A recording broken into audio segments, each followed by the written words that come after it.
ओम नमः सिद्धेभ्यः।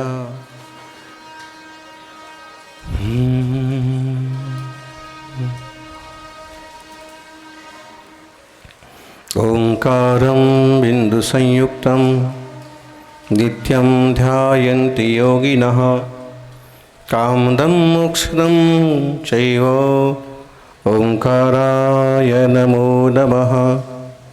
गुरु ब्रह्मा गुरु विष्णु गुरुदेवो महेश्वरा गुरु साक्षात् परब्रह्म तस्मै श्री गुरुवे नमः। भगवान महावीर स्वामी की, आचार्य गुरुवर सन्मति सागर जी महाराज की,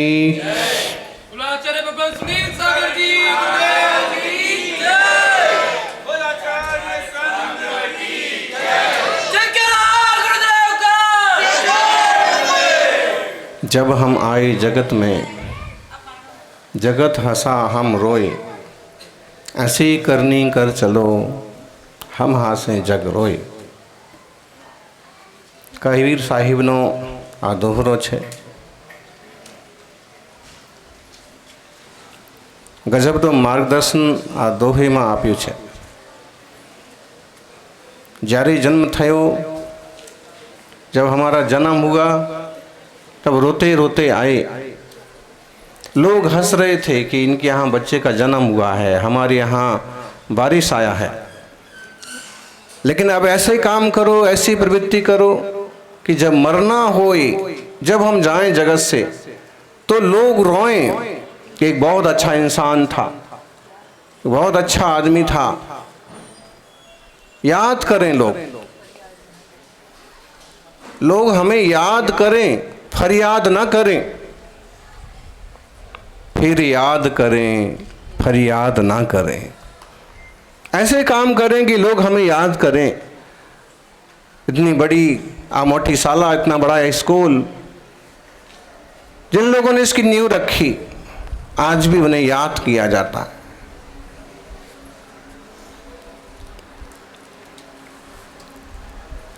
विद्यार्थी आप सभी ठीक ठीक पुरुषार्थ करें। बड़े वो नहीं बनते हैं जिनके सपने बड़े होते हैं। बड़े वो नहीं बनते हैं जिनके सपने बड़े होते हैं। बड़े वो बनते हैं जो अपने सपनों पर अड़े होते हैं। अड़ना पड़ता है, संघर्ष करना पड़ता है।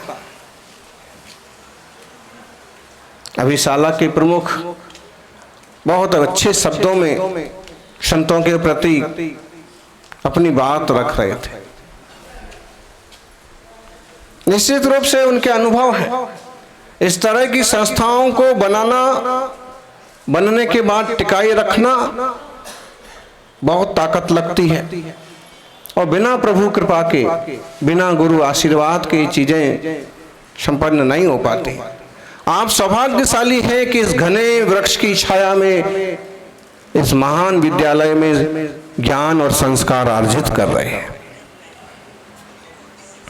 दुनिया में ज्ञान आजकल बहुत जगह मिलने लगा है, लेकिन संस्कार ऐसे विरले स्कूलों में मिलते हैं। संस्कार के साथ ज्ञान अर्जन करें, आप लोग आगे बढ़ें। आपके माता पिता की जो भावनाएं हैं वो साकार हो। पिताजी ने जो सोचा है, माँ ने जो सपने साधे हैं, आप उन्हें पूरा करें। अपने गुरुजी का, शाला के प्रमुख लोगों का सम्मान करें।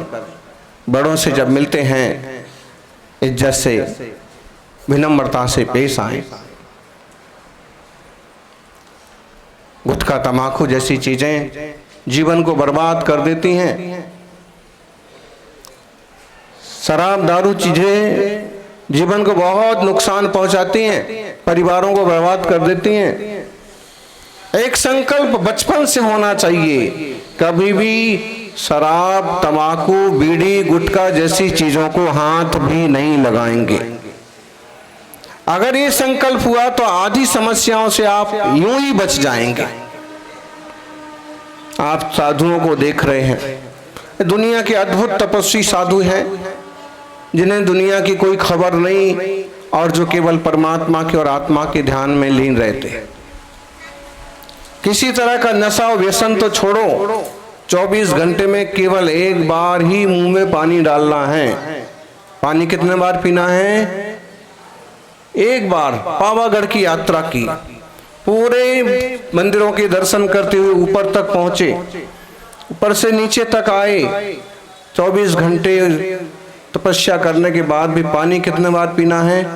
इतना लंबा चलने के बाद पानी कितने बार पीना है? उसी वक्त पानी पीना है, उसी वक्त भोजन करना है, वो भी हाथ में। गिलास होगा, थाली होगी, आराम से खाएंगे। इतनी कठिन तपस्या का मार्ग इसलिए अपनाया ताकि आत्मा की शुद्धि हो। आप इतनी कठिन तपस्या नहीं कर सकते हो, कम से कम इतना जरूर करो, शिक्षक जो पढ़ाते हैं उसे ठीक से सीखो। कभी कभी हम विचार करते हैं, जब हम विद्यालय में पढ़ते थे तो हमारे लिए 10 किताबें पढ़ाई जाती थी, इंग्लिश, गणित, सारी चीजें, उसमें व्याकरण और दर्शन भी थे। आज कभी कभी सोचते हैं कि उस समय अगर हमने और अच्छे से पढ़ाई की होती तो आज और ज्यादा ज्ञान होता। पछताना ना पड़े, इसलिए ज्ञानार्जन करो। कभी भी माता पिता के प्रति, गुरुजनों के प्रति गलत व्यवहार, गलत शब्दों का उपयोग मत करो।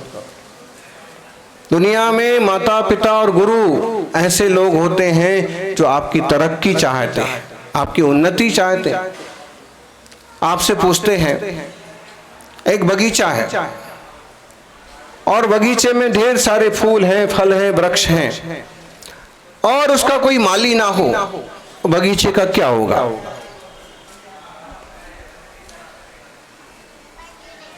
बताइए। बगीचे का कोई माली ना हो, संभालने वाला ना हो, उसका क्या होगा? महीने 15 दिन में सूख करके खत्म हो जाएगा।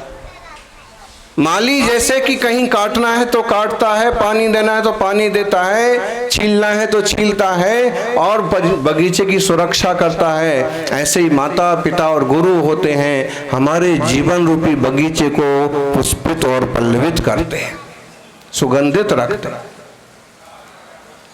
विद्यार्थियों, हमेशा एक बात याद रखो, जीवन में ऊंची सोच, कड़ी मेहनत, पक्का इरादा। ऊंची सोच, कड़ी मेहनत, पक्का इरादा, इतना किया तो सफल होने का वादा। 3 बातें। पहली बात, ऊंची सोच रखो, छोटा मत सोचो, बड़ा सोचो, सबके लिए सोचो। हमारा पेट भरे, दूसरे का कुछ भी हो, ऐसे नहीं सोचो। हमारे पास 10,000 का मोबाइल हो, दूसरा के पास चाहे एक पेन भी ना हो, ऐसे मत सोचो। सबका भला हो, हम सबके लिए कुछ कर सके, इस तरह की कोशिश करो। कीमती मोबाइल, कीमती कपड़े, कीमती जूते से इंसान की पहचान नहीं होती है, कीमती विचारों से इंसान की पहचान होती है, उससे महानता आती है। ऊंची सोच, कड़ी मेहनत। अगर आपको टॉप करना है, आपको स्कूल का, अपने माता पिता का नाम ऊंचा करना है, कड़ी मेहनत करना पड़ेगी। पक्का इरादा। जब तक इरादा पक्का नहीं होता है तब तक गिरगिट की तरह रंग बदलने से कुछ भी फायदा नहीं होता है। समस्याओं को ही ध्यान में मत लो, समाधान की ओर पर ध्यान दो। कभी अगर सप्लीमेंट्री आ गई, कभी अगर फेल भी हो गए, हताश मत होइए, निराश मत होइए। कई बार प्रश्न में उत्तर छुपा होता है। एक छोटे बच्चे को माँ ने परेशान होकर के एक अखबार का कागज दे दिया।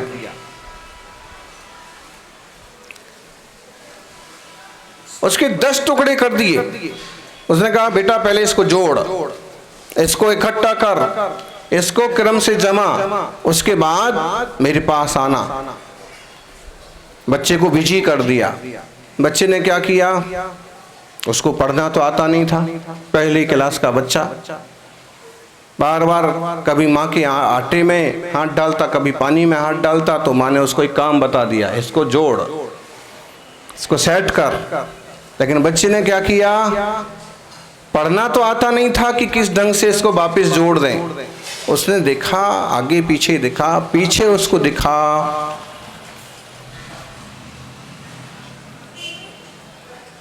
पीछे देखा तो उसको हाथी की पूंछ दिखी एक टुकड़े पर। तो उसको ध्यान में आया कि कहीं ना कहीं इसके पीछे हाथी का फोटो बना है। उसने पीछे तरफ से जोड़ना किया, हाथी की पूंछ मिल गई, एक पांव मिल गया, सूंड मिल गई, और धीरे धीरे सब जमाता जमाता उसका पूरा कागज सेट हो गया।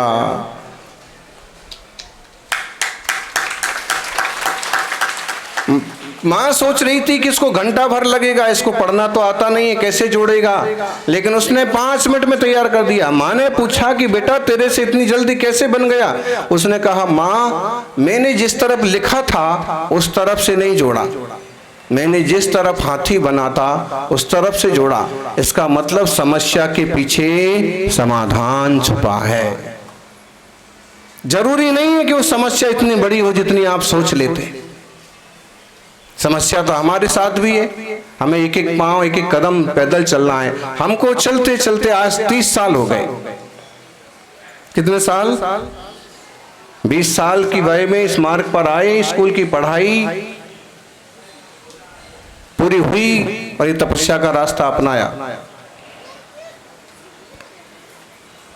1 लाख से ज्यादा किलोमीटर चल चुके पैदल, गाड़ी का उपयोग कभी नहीं करते। तपाओ अपने आप को निखारो। जो जितनी मेहनत करता है, जो जितना तपता है, वो उतना बड़ा बनता है। सूरज को लोग इसलिए अर्घ चढ़ाते हैं क्योंकि वह तपता है और सबको रोशनी देता है। आप भी चाहे विद्यार्थी जीवन में हो, चाहे समाज सेवा के जीवन में हो, चाहे शिक्षक के जीवन में हो, और खासकर टीचर्स, शिक्षक बंधुओं से तो आग्रह करेंगे कि आपका आचार विचार इतना शुद्ध हो, आपका चाल चलन इतना बढ़िया हो कि बच्चे जितना किताबों से सीखें उतना आपके जीवन से भी सीख पाए। हमारे सर ऐसे हैं, हमारे सर ऐसे हैं, इतना अच्छा उनका आचार है, विचार है, व्यवहार है। हमारी मैडम ऐसे हैं। कई बार शिक्षक जितना किताब से सिखाता है उससे ज्यादा अपने जीवन से सिखाता है। निश्चित रूप से आपको इतने बढ़िया टीचर्स मिले, इतने अच्छे प्रमुख मिले जिनके वचन अभी हमने सुने, आपने सुने। संतों के प्रति ऐसी अथाह श्रद्धा। सच में इस कलयुग में संत अगर धरती पर चल फिर रहे हैं तो इसका मतलब है कहीं ना कहीं ये भगवान का रूप है, प्रभु का स्वरूप है। कौन ऐसे कठिन तप त्याग के रास्ते चलता है? इतने सारे ग्रस्त इनके पीछे सुविधाएं ले लेके दौड़ते हैं और फिर भी ये तपस्या करते हुए आगे आगे बढ़ते जाते हैं। अपने देश का सौभाग्य है कि आज भी यहाँ साधु संतों के दर्शन होते हैं, तपस्वियों के दर्शन होते हैं, और उनके आशीर्वाद से जन जन का उपकार होता है, कल्याण होता है। कभी निराश मत हो। पिछले दिनों हम एक स्कूल में प्रवचन कर रहे थे, पटेल साहब, वहाँ के सर आए और उन्होंने कहा, महाराज जी आप बच्चों को एक बात बोलो, इनको किसी ढंग से एक समझाओ कि आत्महत्या नहीं करें, संकल्प दिलाओ इनको। मैंने कहा क्यों? तो बोले पिछले साल 3 महीने में मेरे यहाँ 4 बच्चों ने ऐसा। समस्याएं उनकी अलग अलग थी। एक की समस्या यही थी कि खूब मेहनत करने के बाद भी उसको ग्रेड नहीं मिला, और इसलिए उसने, दूसरी छोरी की समस्या थी कि छोरा कोई उसको परेशान करता था। ऐसी समस्याएं अलग अलग थी, लेकिन स्कूल में कितनी घटनाएं घट गई थी। हमने बच्चों के सामने बात रखी, जीवन बहुत कीमती है। करोड़ों रुपए खर्च करने के बाद भी आपको ये मनुष्य पर्याय नहीं मिल सकती है। मनुष्य का जीवन आज आप किसी अमीर को अगर जरूरत पड़ जाए तो आपकी एक आंख 10 लाख रुपए की बिक सकती। किसी अमीर को जरूरत पड़ जाए तो आपकी किडनी 10 लाख रुपए की, 20 लाख रुपए की बिक सकती है। अगर हम शरीर की ऐसे फिजिकली भी कीमत करें तो बहुत कीमती है, और अगर हम शरीर की आध्यात्मिक ढंग से कीमत करें तो इस शरीर में आकर के ही तो कोई भगवान बन गए, कोई महावीर बन गए, कोई राम बन गए, कोई कृष्ण बन गए, और कोई बुद्ध बन गए, कोई कबीर बन गए, कोई नानक बन गए। इस बॉडी में, शरीर में आकर के उन आत्मा ने परमात्मत्व को उपलब्ध किया।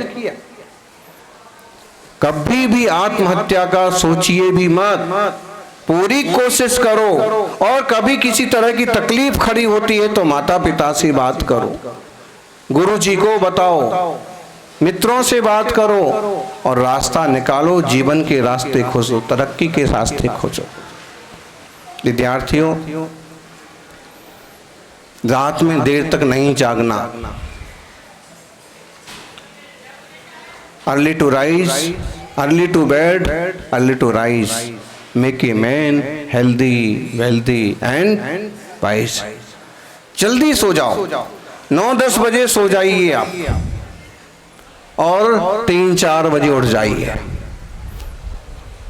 अभी आप सुन रहे थे हमारी बात, 10 साढ़े 10 बजे विश्राम करते हैं, 2-2:30 बजे साधु लोग वापिस ध्यान में, जाप में मग्न हो जाते हैं।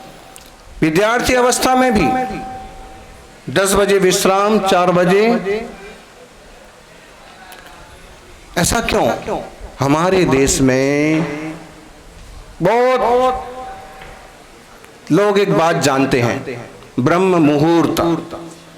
ब्रह्म मुहूर्त मतलब कोई बता सकता है विद्यार्थी? ब्रह्म मुहूर्त मतलब क्या होता है? कोई भी बता सकता है खड़े होकर? हम उसको एक गिफ्ट देंगे, छोटी सी पुस्तक। ब्रह्म मुहूर्त एटले शू?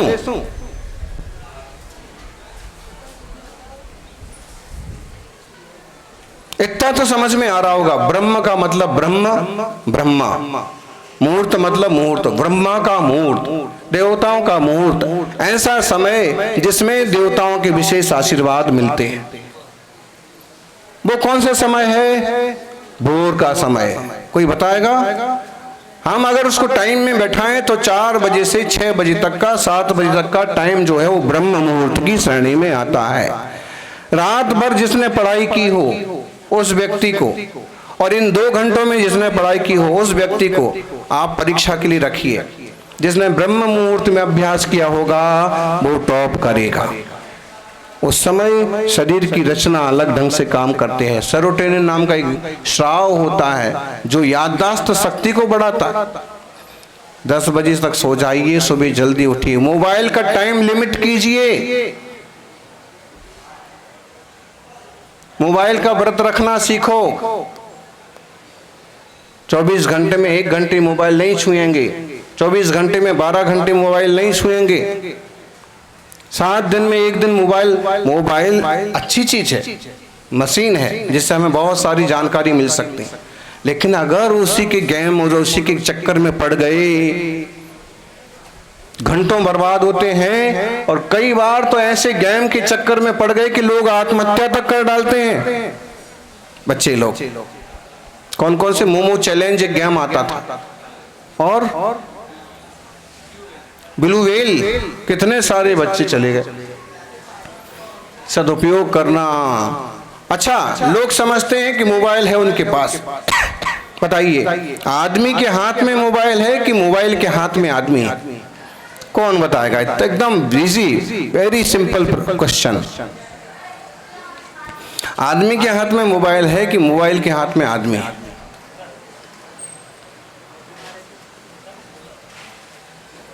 आप बताइए। मोबाइल के हाथ में आदमी। आप आगे आ जाइए।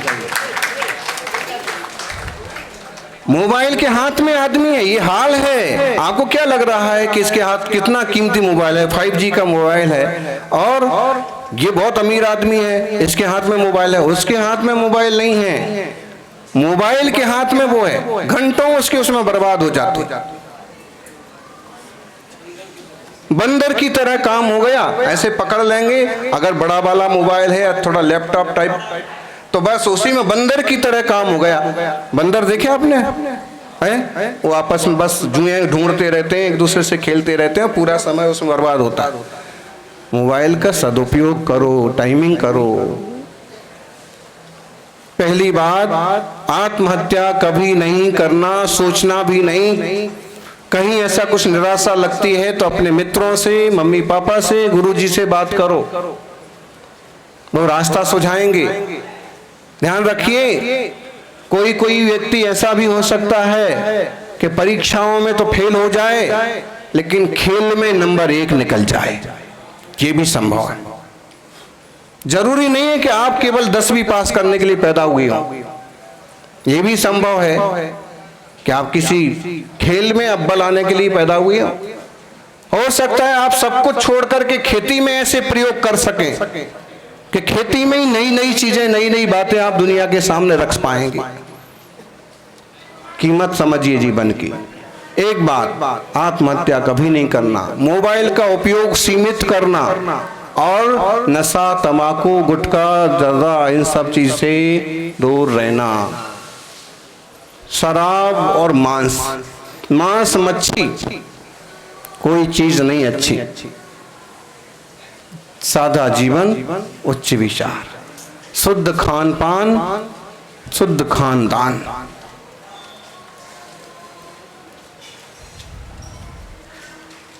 महापुरुषों का जीवन चरित्र देखो, चाहे गांधी हो और चाहे आज के मोदी हो, इतने बड़े पद पर जाने के बाद भी व्यसनों से दूरी, और इसी का कारण है कि दुनिया के जिस देश में जाते वही सम्मान पाते। बुद्धि पैनी होती है, जीव जंतुओं के, पशु पक्षियों के प्रति करुणा, आपकी सद्गुणों में निरंतर वृद्धि हो। आप सब इस स्कूल के होनहार विद्यार्थी बने, आप अपने माता पिता का ऐसा सहारा बने कि उनकी मेहनत सार्थक हो। आज जो मेहनत आपके साथ कर रहे हैं, कल आप इस तरह की पद तक पहुंचे, इस तरह के काम में सक्रिय हों कि माता पिता को आप पूरा सहारा दे पाएं, उनके बुढ़ापे की लाठी बन पाएं। हमारे देश का नाम भारत है, जो हमेशा सुभारत है। पहले तीर्थंकर ऋषभ देव के बेटे का नाम था भरत, और भरत के नाम से देश का नाम पड़ा भारत। भगवान श्री राम के एक भाई थे भरत, वो भी बड़े निष्प्रही थे, तपस्वी थे, उनके नाम से पड़ा इस देश का नाम भारत। और एक दुष्यंत शकुंतला पुत्र। बताइए, आपके नाम से गांव जाना जाए या गांव के नाम से आप जाने जाएं, आप क्या पसंद करेंगे? पटेल साहब, आपके नाम से गांव जाना जाए, ये पसंद करेंगे कि गांव से आप जाना जाए, ये पसंद करेंगे? बोलो, बताओ, हमारी चाहत क्या होगी? हमारी चाहत ये होगी कि हम इतने बड़े बने कि हमारे नाम से गांव की पहचान हो। ये सरदार वल्लभ भाई पटेल का गांव है, पोरबंदर महात्मा गांधी का गांव है। गांव से पहचान तो बहुत लोगों की होती है कि अमुक गांव वाले, अमुक गांव वाले, लेकिन कोई विरला ऐसा होता है कि जिसके नाम से गांव की छवि बनती है। 15-20 साल पहले बड़गांव को कौन जानता था?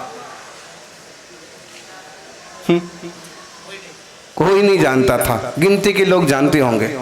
लेकिन मोदी ने अपने आप को इस ढंग से पेश किया। जरूरी नहीं है आप सोचेंगे महाराज जी कैसी बात कर रहे, कहाँ नरेंद्र मोदी और कहाँ हम। अरे ऐसे ही छोटा सा गांव था, ऐसे ही चाय बेचने वाला एक बच्चा था, यहाँ तक कि किताबों के भी पैसे नहीं थे। नरेंद्र मोदी के भाई हमारे पास सभी भाई आ चुके।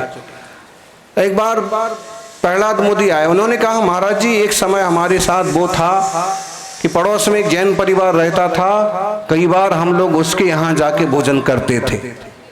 क्या समझे? कई बार हम सेठ जी के यहाँ जाके भोजन करते थे, घर में कितनी सामान्य परिस्थिति से कितने ऊपर तक पहुंच गए।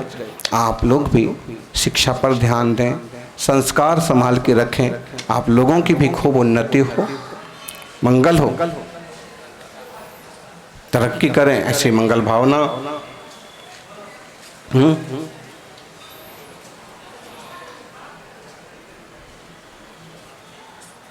हमारे भारत के कोई 5 राज्यों के नाम बताइए। कौन बताएगा?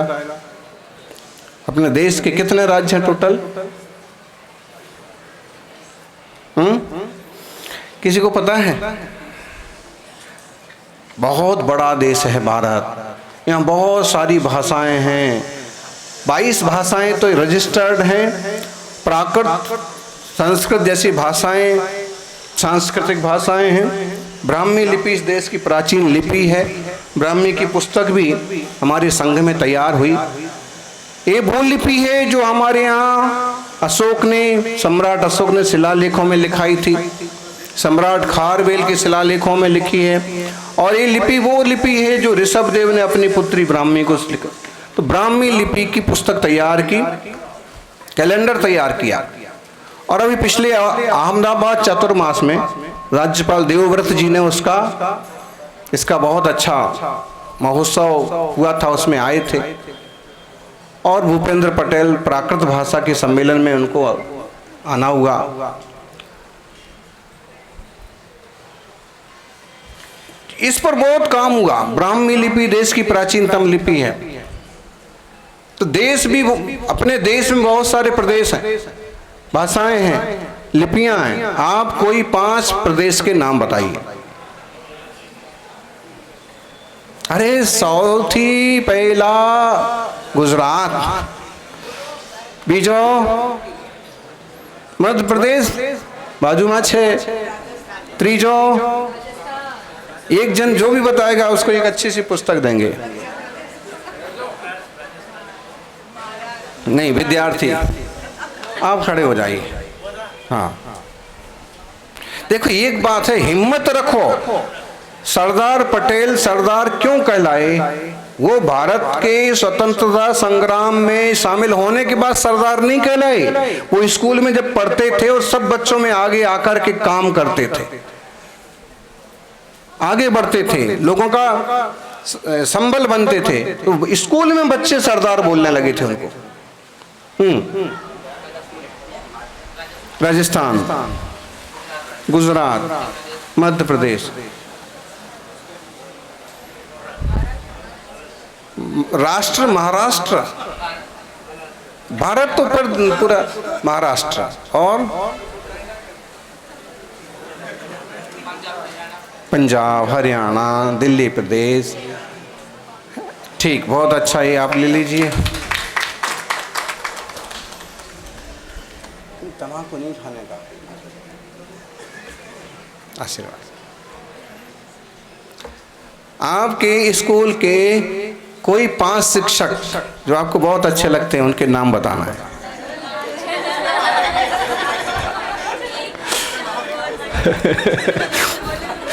कौन बताएगा? आपके स्कूल के जो आपको अच्छे लगते हैं।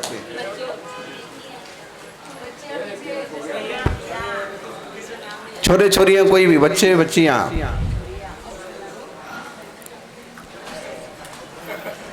अब हमारे स्कूल के पूछो तो हमको अभी तक याद है, 30 साल 35 साल होने के बाद भी।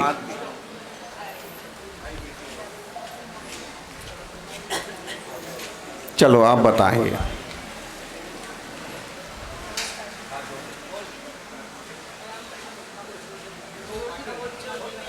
ज्योतिबेन,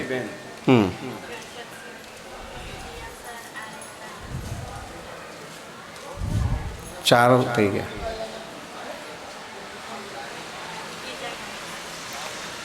हाँ, हम माइक से नहीं बोल रहे ताकि सरों को सुनाई ना पड़े। उसमें किसी का नाम छूट गए तो फिर तुम्हारी खैर नहीं। तो आशीर्वाद। गुरुजी जो होते हैं बच्चों के लिए बहुत ज़्यादा मेहनत करते हैं, इसलिए अपने गुरुजी का सम्मान, पूरा सम्मान हो। हाथ जोड़ें, चरण स्पर्श कर सकते हैं तो बहुत बढ़िया बात। श्री राम के जीवन की खास विशेषता कि शिक्षा के काल में वो अपने गुरु जी के चरण स्पर्श करते थे। जब हम झुकते हैं तो हमारा भंडार भरता है, इसलिए झुकना सीखें। अब गुरु जी को भी चाहिए जब वो पढ़ाते हैं ना, जूता चप्पल उतार करके, ताकि चरण हो तो लोग छू सकें, बच्चे छू सकें। जूते कौन छुए? तो जब शिक्षा होती है, क्लास चलती है, तो पाँव में जूते चप्पल नहीं होना चाहिए। सरस्वती का मंदिर है ये। अपन लोग भारतीय लोग इस ढंग से मानते हैं। ये मैकाले की शिक्षा ने बर्बाद कर दिया। बाकी तो गुरुकुलों की शिक्षा, राम और कृष्ण वो भी जमीन पर बैठ के गुरु के चरणों में अभ्यास करते थे। अपन तो बहुत। चलिए और नेक्स्ट क्वेश्चन।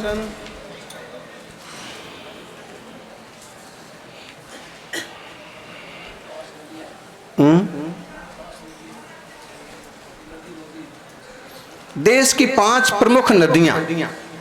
नदी, नंदी, गुजरात में नंदी बोले छे, नदी। देश की 5, अरे 3 नदियां हैं। हमारे देश की खास बात यही है, नदियां हैं, पर्वत हैं, प्रदेश हैं, सब जगह अलग अलग तरह चीजें पैदा होती हैं, फल फूल। विदेशों में ये सब चीजें एक जगह नहीं मिलती कहीं भी जल्दी से। राष्ट्रगीत में भी आते हैं नाम।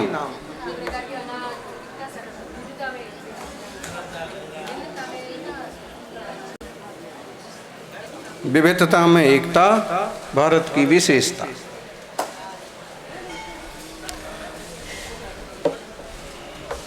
नदी के नाम तो कोई भी बता देगा। ये देखो, नेतृत्व लेना और खड़े होने की क्षमता दिखाना, ये बड़ी बात है।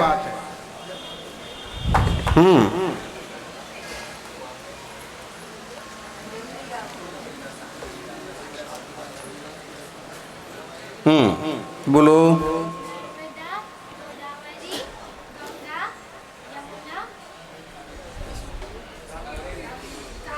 कृष्णा, कावेरी, तुंगभद्रा, बहुत सारे आशीर्वाद।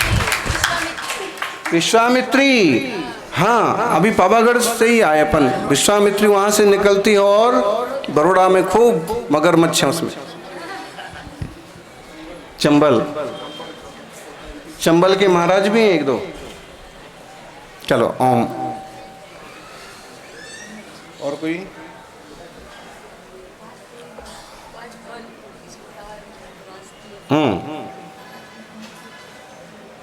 पांच फल, कोई भी 5 फलों के नाम जो हमारे देश में ढेरों फल होते हैं, 5 नाम बताना है। आपको आते हैं?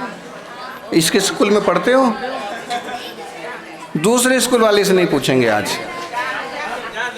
अच्छा, कौन से स्कूल में पढ़ते हो? चलो बोलो, आप भी बोलना है ना।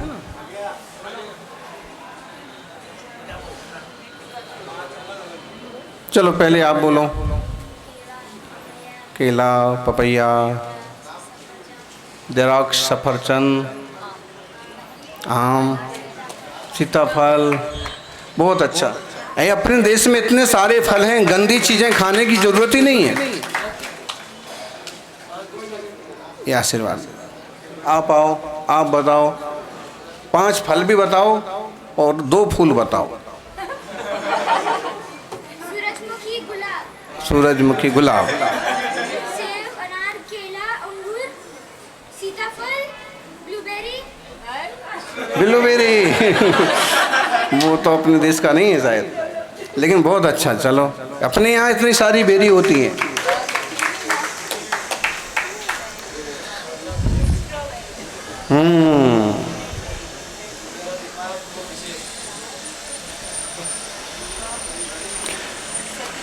पांच महापुरुषों के नाम जिनने देश के लिए कुछ किया हो, समाज के लिए कुछ किया हो। 5, वेरी सिंपल।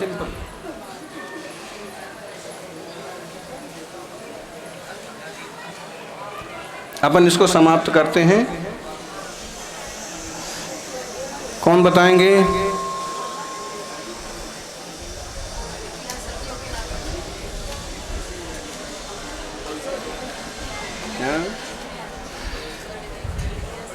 नहीं मालूम? अगर आपने प्रवचन सुना तो 5-6 तो उसी में आ गए।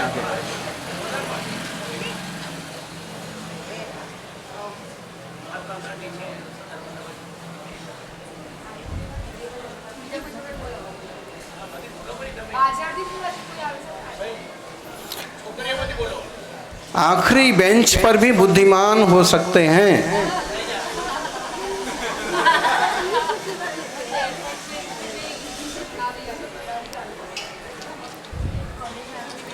आजकल देखिए आप, बेटियां ज़्यादा पढ़ाई करती हैं, ज़्यादा नंबर लाती हैं, छोरे लोग पीछे रह जाते हैं।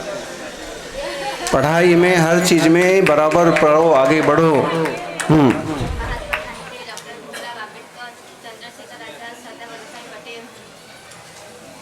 और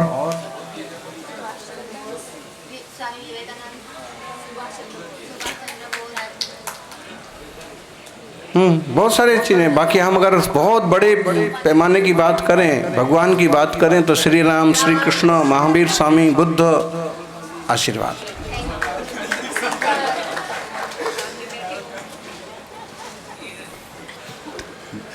सभी लोग खुश रहना, किसी से बैर नहीं बांधना। स्कूल है, आपका परिवार है। कभी से अगर कुछ खींचतान हो भी जाती है, गाली गलौज हो भी जाती है, तो शाम तक, दूसरे दिन तक एक बार मिच्छामी दुक्कडम कर लो। बाकी बैर नहीं बांधना, इसको देख लूँगा, इसको ऐसे ही करूँगा।